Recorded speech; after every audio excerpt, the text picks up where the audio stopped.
श्री शिवाय नमस्तुभ्यम। हर हर महादेव।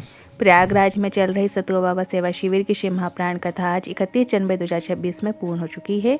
आज अंतिम दिन की कथा में गुरुजी ने आए बताए पत्र पढ़े और जो जानकारियाँ दी, संपूर्ण जानकारी आपको इसी वीडियो के माध्यम से प्राप्त होगी। साथ ही 1 फरवरी 2026 दिन बहुत ही विशेष है, क्योंकि माघी पूर्णिमा की तिथि इस दिन पड़ रही है और रवि पुष्य योग भी बन रहा है। साथ ही सर्वार्थ सिद्धि योग का भी संगम इस दिन हो रहा है। ऐसे में अगर आप कल 3 कार्य कर देते हैं तो जो भी आपकी मनोकामना है देवादेव महादेव उसे निश्चित ही पूर्ण करेंगे। आज 31 जनवरी अंतिम दिन की श्री शिव महाप्राण कथा में गुरुजी ने कुल 16 उपाय पत्रों की जानकारियां दी हैं। किसी कारणवश यदि आपने आज कथा नहीं सुन पाए हैं तो पूरी कथा का रस्तव आपकी छोटे सी वीडियो से प्राप्त होगा। साथ ही गुरुजी की किताब में गुरुजी ने जो विशेष जानकारी दी है वो भी आज के इस वीडियो में हम शेयर करेंगे। तो बढ़ते हैं आज की कथा की पहली जानकारी की ओर। गुरुजी ने कहा, ठंड बहुत तेज है, कंबल ओढ़ के रखो, नहीं तो तबीयत बिगड़ जाएगी।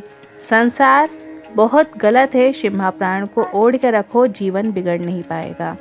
कई लोग कहते हैं हमारा परिवार बिगड़ गया। सबसे पहले हमारा भोजन बिगड़ता है, फिर हमारा व्यवहार बिगड़ता है और फिर हमारा परिवार बिगड़ता है। अब गुरुजी ने कहा डायरेक्ट परिवार नहीं बिगड़ता है, सबसे पहले हमारा भोजन बिगड़ता है, गलत खान पीन होता है और उससे हमारा व्यवहार पे असर पड़ता है और उसके बाद धीरे धीरे हमारा परिवार बिगड़ता है। जब भी आप किसी तीर्थ पे जाएं, जब हमें वहाँ पे प्रसादी मिलती है, भंडारा मिलता है, तो साल भर में हमने अगर कुछ गलत खा लिया है तो उसका प्रभाव उससे खत्म हो जाता है। इसलिए प्रसादी ज़रूर ग्रहण करना चाहिए। बढ़ते हैं आज की कथा की दूसरी जानकारी की ओर। गुरुजी ने कहा, बेटी के आँख के आंसू 2 तुरंत देख लेते हैं, एक होते हैं पिता और दूसरे होते हैं परम पिता। बढ़ते हैं आज की कथा की तीसरी जानकारी की ओर। सबसे पहले शंकर भगवान की आराधना सावन के महीने में माता पार्वती ने की थी। सबसे पहले सावन के महीने में जो आराधना हुई थी, जो भक्ति करी थी, वो सबसे पहले माता पार्वती ने करी थी। इसके बाद माता पार्वती को लेकर शंकर भगवान जब अपने ससुराल गए तो वहाँ पर सबसे पहले ये भी सत्य है कि 1 महीने भोलेनाथ की सावन के महीने में जो सेवा थी वो माता पार्वती की माता मैनावती ने की और खूब सेवा की और उन्हें मनवांछित फल दे दिया गया। और ये भी कहा, अगर संसार का व्यक्ति भी सावन में मेरी 1 महीने तक आराधना करेंगे तो मैं उसे भी मनवांछित फल प्रदान कर दूंगा। बढ़ते हैं आज की कथा की चौथी जानकारी की ओर। गुरुजी ने कहा, शंकर भगवान को आपको अपना पिता मानना है। जिस दिन आपने ऐसा कर लिया तो एक बात ध्यान रखना, शंकर भगवान अपनी बेटी को कभी भी दुखी नहीं देख सकते। माता अशोक सुंदरी ने पारी ग्रहण के समय अपने पिता भोलेनाथ से वर मांगा है, अगर संसार की कोई बेटी भूल से भी अगर आपके मंदिर में जल चढ़ाना शुरू कर दे तो आप उसे अपनी बेटी स्वीकार करना। कहते हैं आज की कथा की 5वीं जानकारी की ओर। गुरुजी ने कहा, हर युग में पार्थिव शिवलिंग का निर्माण होता आ रहा है। माता पार्वती ने पार्थिव शिवलिंग का पूजन करके महादेव को पा लिया। राम जी ने पार्थिव शिवलिंग का पूजन करके लंका में विजय प्राप्त की। कृष्ण जी ने पार्थिव शिवलिंग का पूजन करके संतान सुख प्राप्त किया और कलयुग में भी पार्थिव शिवलिंग का पूजा करके मनवांछित फल की प्राप्ति की जाती है। गुरुजी ने कहा, हम तो आपसे ये भी कहेंगे, अगर आप पार्थिव शिवलिंग का पूजन नहीं कर पा रहे हैं तो आपको अपने ही घर के गमले में ही शिवलिंग को थोड़ी आकृति लिंगनुमा बनाकर उसकी पूजन अर्चन कर देना है। आपको थोड़ी सी लिंगनुमा आकृति बनाकर वहीं थोड़ी सी जलाधारी बनाकर आपको शिवलिंग बना लेना है और उसमें फिर जल अर्पित करना है। चावल के दाने, अष्टगंध, चंदन अर्पित कर सकते हैं। छोटे रूप में जैसी आपसे पूजा बन सके वैसी आप पूजा अर्चन कर सकते हैं। भस्म अर्पित कर सकते हैं, बेलपत्र अर्पित कर सकते हैं, दूर्वा अर्पित कर सकते हैं, फूल, पुष्प, पत्ती या 7 वृक्षों की पत्तियाँ जो आपसे बन सके वो आप अर्पित करके शॉर्ट में पूजा कर सकते हैं जैसी आपसे बने, या सिर्फ जल और चावल के दाने मात्र से भी आप पूजा कर सकते हैं। और लास्ट में आपको 1 लोटा जल भी आपको अर्पित कर देना है शिवलिंग का, उसी गमले में आपको विसर्जन कर देना है। ऐसा आप किसी भी गमले में कर सकते हैं, बस तुलसी जी के गमले को छोड़कर आप किसी भी गमले में पार्थिव शिवलिंग का निर्माण कर पूजन अर्चन कर सकते हैं। आपकी कोई विशेष मनोकामना है या आप चाहते हैं कि ये चीज़ होनी चाहिए, उस दिन आप जरूर पार्थिव शिवलिंग का निर्माण करें, पूजन अर्चन ज़रूर करें।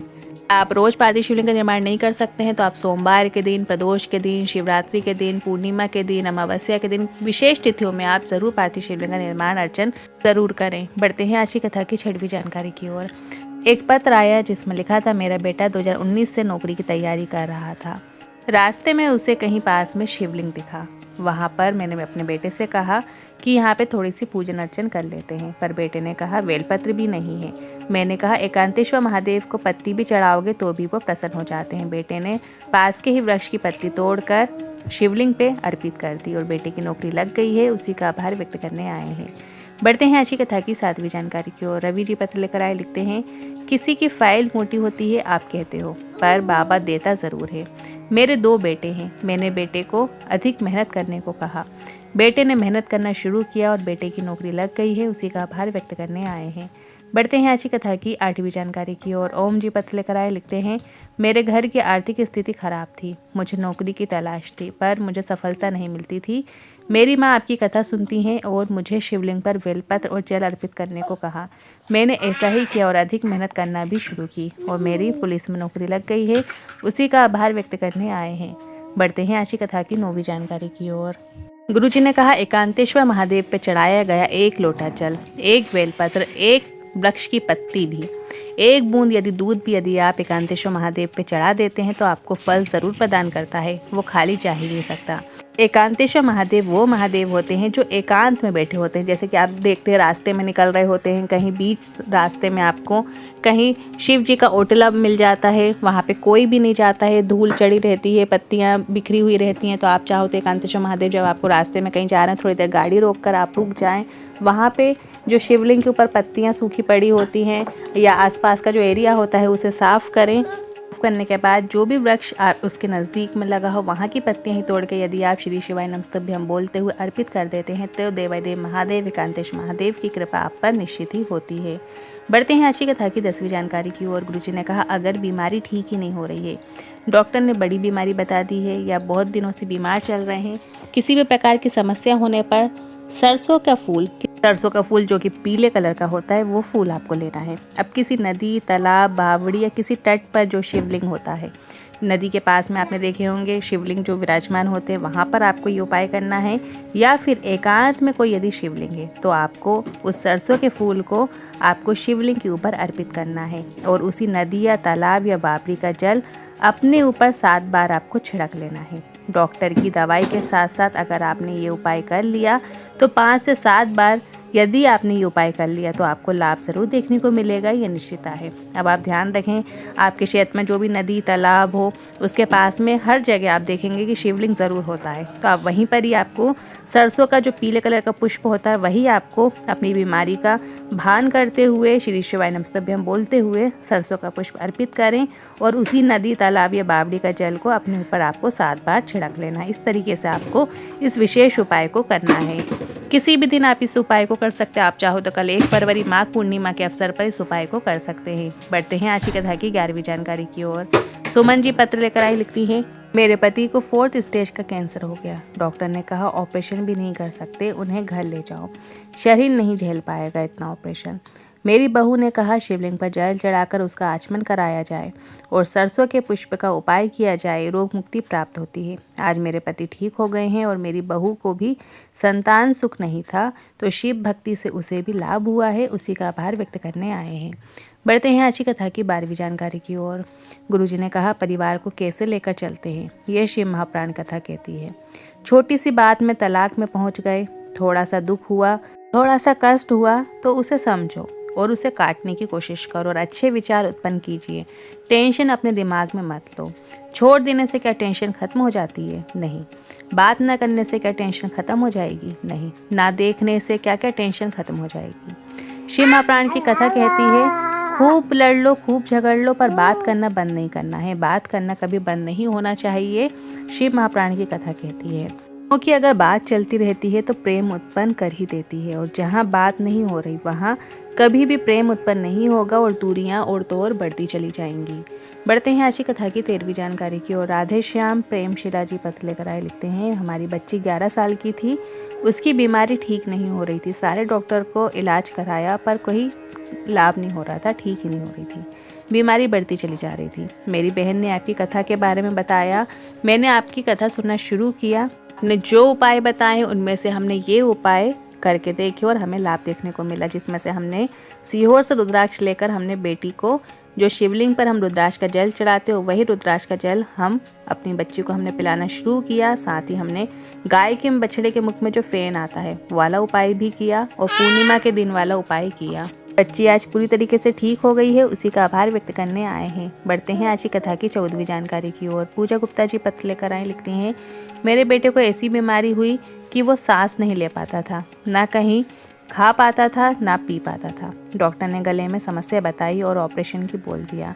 मैंने डॉक्टर से दवाई लेकर आ गई और समय लेकर आ गई। शिवलिंग पर मैंने बेलपत्र चढ़ाना शुरू किया और जल चढ़ाने का प्रयोग किया और आज कुछ समय के बाद डॉक्टर के पास गई तो डॉक्टर ने कहा अब ऑपरेशन की ज़रूरत नहीं है, उसी का आभार व्यक्त करने आए हैं।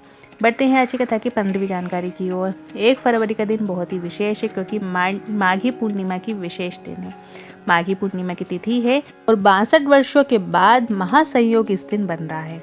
माघी पूर्णिमा के दिन ही रवि पुष्य योग बन रहा है।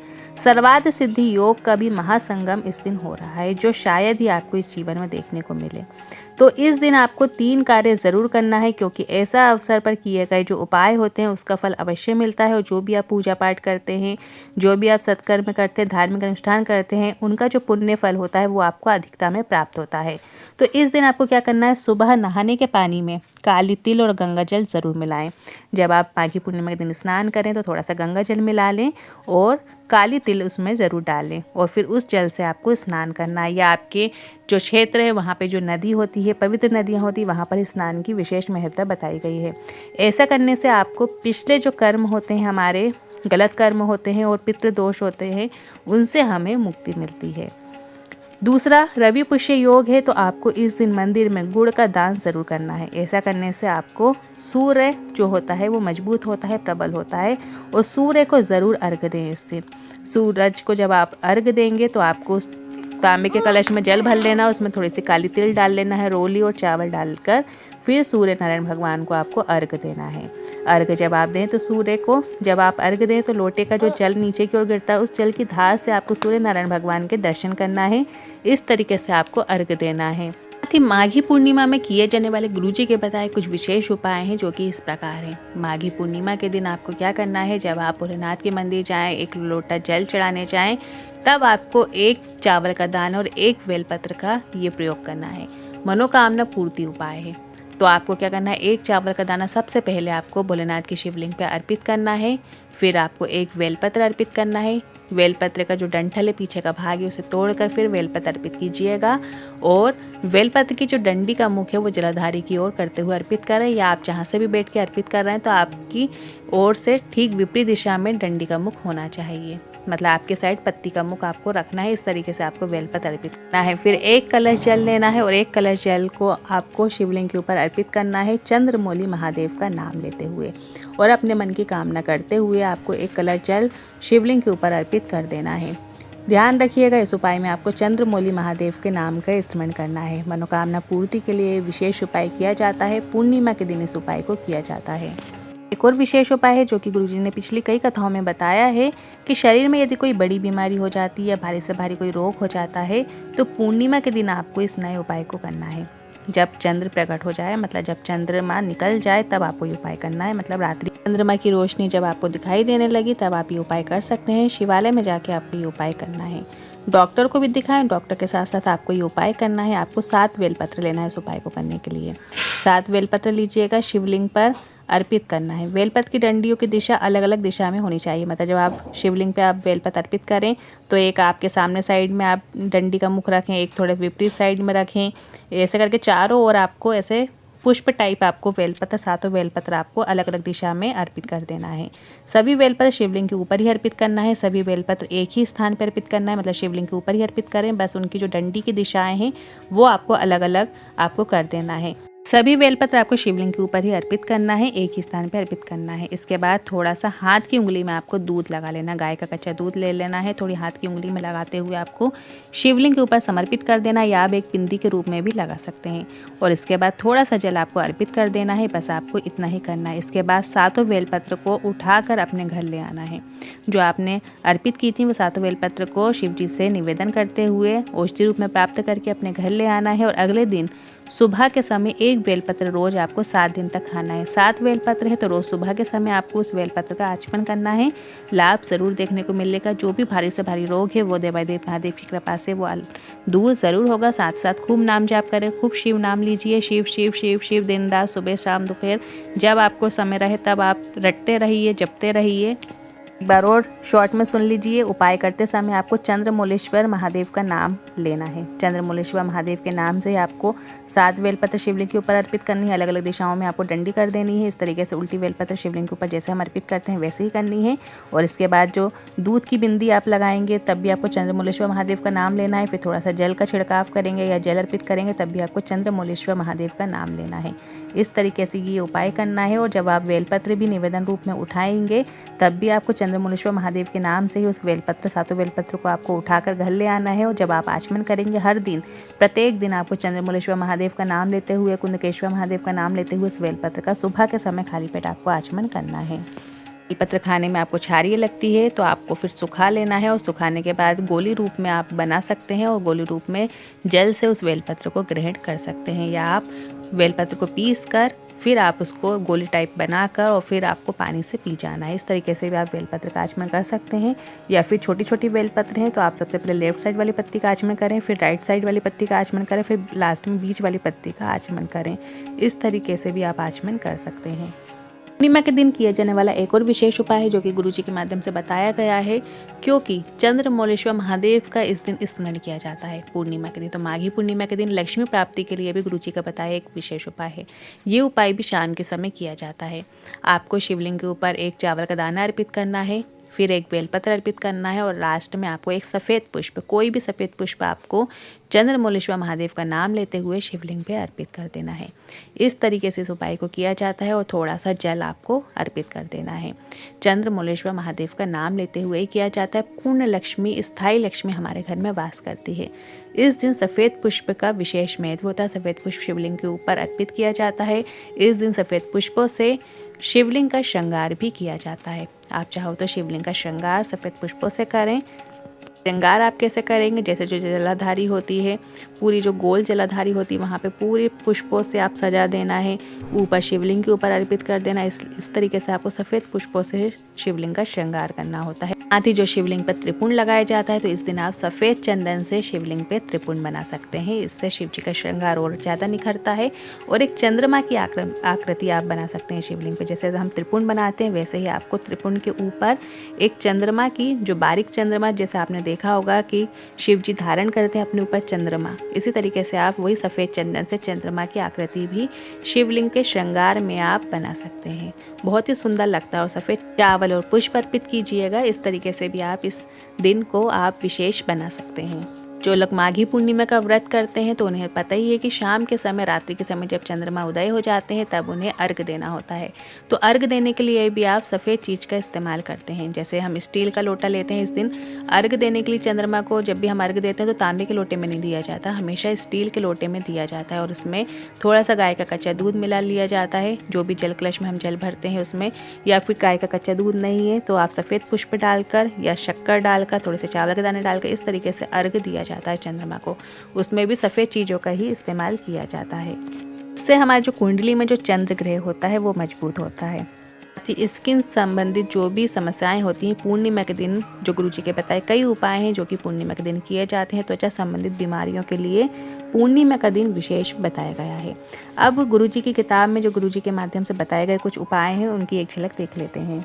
गुरुजी ने बताएं, अगर हम गाय को दान करना चाहते हैं तो हमें ऐसे व्यक्ति को दान करना चाहिए जो इसकी सेवा निरंतर करे। अगर किसी ऐसे व्यक्ति को दान कर दी जो दूध का व्यवसाय करे और उम्र दराज होने के बाद उस गाय को कसाई के हाथ सौंप दे, तो ऐसी गौ हत्या का पाप दान देने वाले व्यक्ति को भी लगता है। इसलिए गाय को दान करते समय हमेशा ध्यान रखें कि ऐसे ब्राह्मण को दी जाए या ऐसी गौशाला में दे दी जाए जहाँ गाय की सेवा नियमित रूप से होती रहे। इसी तरह हम जब भी किसी को लक्ष्मी या रुपया दान देते हैं और जिसे भी दान दिया जाता है वह व्यक्ति अगर इसका उपयोग मदिरा में करे, मांसाहार में करे या जुआ सट्टा आदि में करता है तो इसके पाप का भागी भी दान देने वाला बनता है। मतलब जो हमारा पैसा हम किसी को देते हैं, यदि वो इन चीज़ों में प्रयोग में ले आता है तो उसका जो भाग है वो उसमें हम भी शामिल हो जाते हैं। इसलिए हमें ये प्रयास करना चाहिए कि हम लक्ष्मी का दान उसी को करें जिसे वास्तव में आवश्यकता है। इसी प्रकार जब भी हम हमारी बेटी का विवाह किसी से भी तय करने का सोचते हैं या करते हैं, यह पूरी तरह से पहले विचार कर लें कि जिसे हम हमारी बेटी सौंप रहे हैं वह पूरी तरह से योग्य है या नहीं और वह हमारी बेटी का ख्याल रखने वाला हो। बात करोड़पति या गरीब की नहीं होना चाहिए, विषय ये होना चाहिए कि बेटी खुश रहे। अगर बेटी का जीवन खुशहाल नहीं तो हम अपने आप को कोसते रहेंगे, क्योंकि हम बेटी का कन्यादान करते हैं और अगर बेटी सुखी नहीं रहेगी तो कन्यादान करने वाला भी दुखी होगा और उसे भी पाप का भागी बनना पड़ेगा। आज 31 जनवरी को गुरु जी की जो अंतिम कथा थी वो पूर्ण हो चुकी है। अब जो कथा आएगी वो अब आएगी 11 फरवरी से 13 फरवरी, 3 दिन की शिव महाप्राण कथा डबरा मध्य प्रदेश में रहेगी। और फिर सीहोर कुबेरेश्वर धाम में 14 फरवरी से 20 फरवरी रुद्राक्ष महोत्सव रहेगा और इसी बीच कुबेरेश्वर धाम में शिव महाप्राण भी होगी। आज के इन उपाय से जुड़े मन में कोई सवाल है, क्वेश्चन है तो कमेंट के जरिए पूछ सकते हैं। वीडियो थोड़ा भी उपयोगी लगा हो तो वीडियो को लाइक करके कमेंट बॉक्स में हर हर महादेव जरूर टाइप कीजिएगा। श्री शिवाय नमस्तुभ्यम।